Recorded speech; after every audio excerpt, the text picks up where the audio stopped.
కేంద్ర మంత్రివర్యులు శ్రీ బండి సంజయ్ గారి వ్యాఖ్యలను గద్దార్ గారిపై తీవ్రంగా ఖండిస్తున్నాము. బండి సంజయ్ గారు నక్సల్ రహిత భావజాలం ఉన్న గద్దార్ గారికి పద్మ అవార్డు ఎట్లా ఇస్తామని చెప్పడం, ఆయన కేంద్ర మంత్రిగా మాట్లాడుతున్నా లేకుంటే చిన్న కార్పొరేట్ స్థాయిలో మాట్లాడుతున్నా మనం అర్థం కావడం లేదు. ఆయన వ్యాఖ్యలు తీవ్రంగా ఖండిస్తున్నాం. ఆయన వ్యాఖ్యలు కూడా హాస్యాస్పదంగా ఉన్నాయి. అయ్యా బండి సంజయ్ గారు, మీరు ఒకసారి మీ చరిత్ర తెలుసుకోవాలి.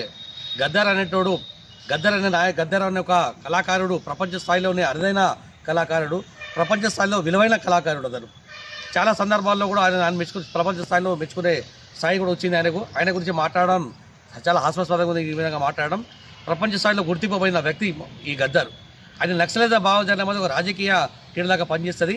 ఇది ప్రజాస్వామ్యక దేశం. ప్రజాస్వామ్య దేశంలో ప్రశ్నించే హక్కు కానీ, అదేవిధంగా పోరాడి అక్కడ పాటల ద్వారా ప్రశ్నించే తత్వం కానీ ప్రజాస్వామ్యంలో ఉంటుంది. కానీ అది కూడా తెలియని పాపన పోలేదు. చిన్న కాన్వెంట్ పిల్లగా మాట్లాడుతున్నారు. ఇది ప్రజాస్వామ్యక దేశం, అది మర్చిపోతున్నారు మీరు.